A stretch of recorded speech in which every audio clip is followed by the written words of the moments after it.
Hello, friends. Welcome to my channel. I hope you're having a great week. Today, I'm going to share with you some footage that I took a little bit ago and that I want to share with how to create craft organization in a small space. So we kind of started out in this space as our sort of sorting and organizing. And what we did is we scoured the entire house for items that ought to go into a craft closet because there were things kind of everywhere. Here's the closet as it is. It actually was not badly organized. It's just that there was so much that belonged here that was in other places in the house. So we went through the basement and through all the rooms, and we got everything for paper crafting.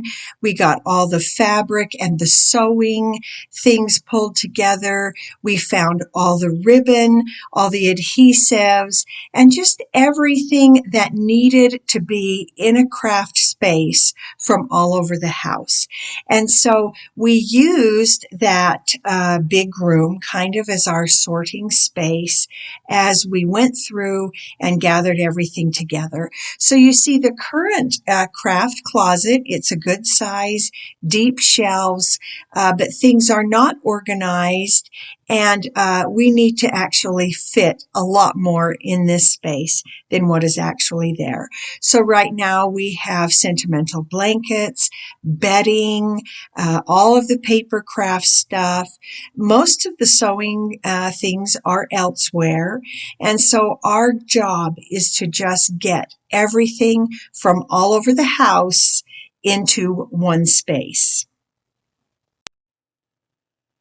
So what we did is first we emptied the closet of all of the things and set them out on tables so that we had all of the sewing things together, all of the quilts and bedding.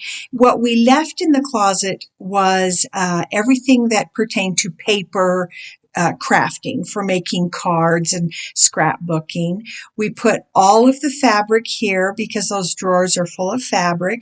So gathered from all over the house, all of the fabric that needed to be sorted through and figured out.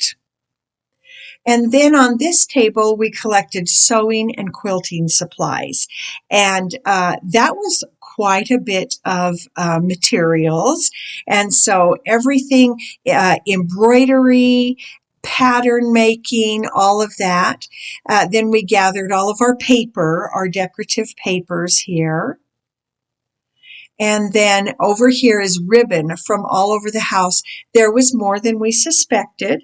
And so it's good to pull it together. This is the bedding that includes both usable bedding and sentimental quilts that are kind of in disrepair, but we don't want to get rid of because they are sentimental and important. And in a future video, I will talk about things that you can do with those sentimental quilts. So here's the ribbon. Now, what we started doing, and I don't have footage of this, is we went through every category of items. So here we were dealing with the ribbon, and we sorted it.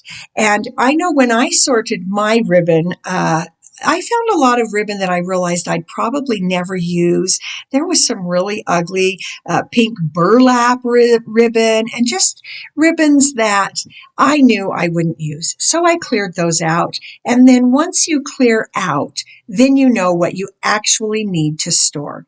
These are unfinished projects, and I love how this person stored each project in a separate little art bin case, and I think that's really a great way to go about this because then you can just grab your project and take it to your table or wherever, and it's just all together.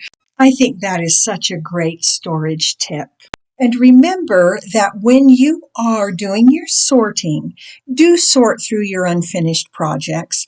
Let those go if they are not something you're interested in anymore, that they're not a part of your life. It's okay to let go of those projects to Goodwill, to someone who will enjoy them. At the very end, after we weeded everything out, we had boxes and boxes to go to Goodwill. So this project took us all day to gather everything from all over the house, get it onto tables, sort it, figure out what we had. That took a good deal of time. But in the end, we ended up with keeping exactly what this person needed to continue on with crafting and be able to find things. So let me show you our finished closet. So here we are with everything in the closet that needs to be there. And I'm going to go through and just show you some of the containers we used and our thought process in pulling this all together into a closet that is very useful and easy to get to. At the very top, we have a bin that includes all of those sentimental quilts. And until this person decides how she's going to proceed with those, they are safely stored. The next shelf down is paper. And so we found these wonderful paper sorting shelves at Hobby Lobby.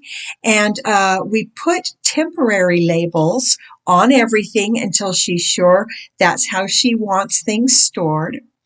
And that just makes things easier if you'll label them temporarily. And also on this shelf is ribbon. And we found these two see-through bins at Target. And we were able to weed down that ribbon quite a bit, but she still has a lot of ribbon that she can use.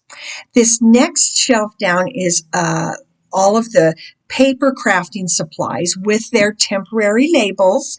There are rubber stamps and these little pull-out drawers she already had.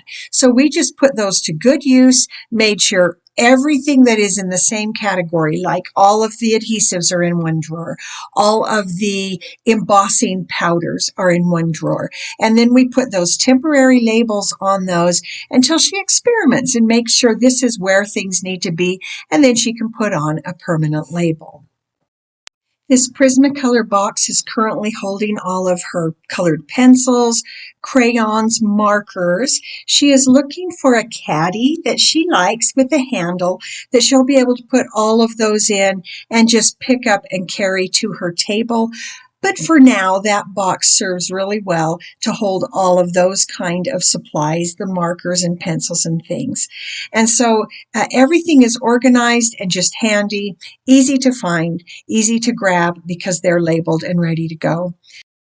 Now, if you saw the pink bin up above, that has her rubber stamps in it.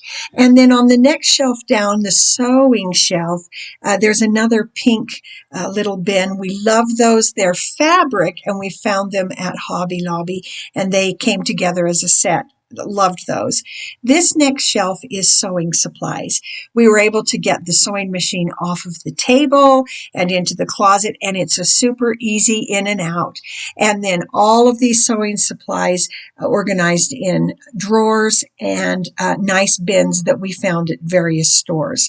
The shelf underneath is the unfinished projects that she sorted through and decided which ones to keep and kept those in that smart organization plan in those art bins.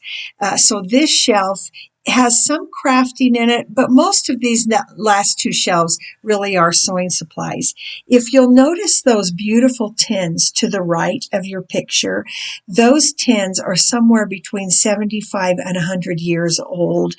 They belonged to her grandmother and that sewing basket. And so those are sentimental and sweet, but also usable. And so it's really fun. And there's a fun tip. If you've got some things that are sentimental, see if there's a way that you can use them in a way that makes sense. And so that is just a great idea for using sentimental storage.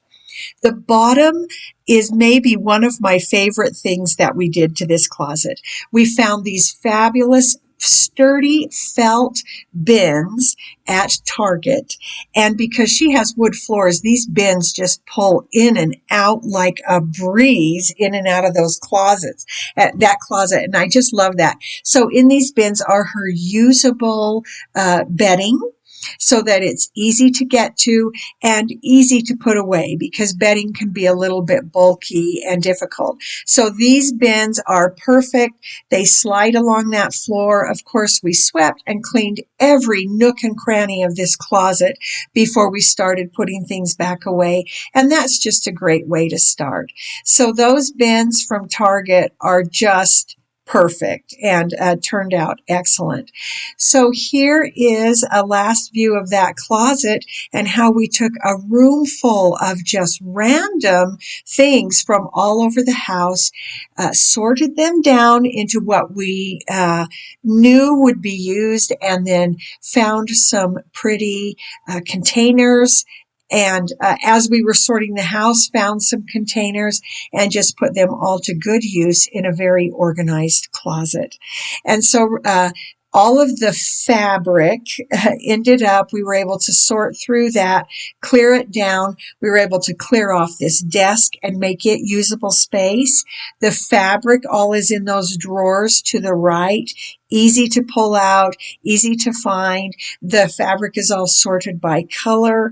And so this space that was maybe a little bit unusable at the time is now beautiful, usable space. And that closet is what it needs to be to help organize and do crafting. I hope you liked this small space organizational video, that I was able to give you maybe some tips and ideas about organizing your space, and that maybe you have a closet that you could convert to a craft space and pull together all of those items so that you're not running all over the house trying to gather things together to craft, but also so that you don't have to run all over the house to then put everything away. And so finding a space to pull it together will make your crafting a lot easier and a lot more fun. And get like categories together, sort them, keep what you'll know you'll use. And there is a great benefit to others as you do this if you move some of your crafting supplies to Goodwill so that others can then enjoy them and use them for their own crafts. So I hope that helped you. I hope you enjoy your crafting space, and we'll talk to you next time.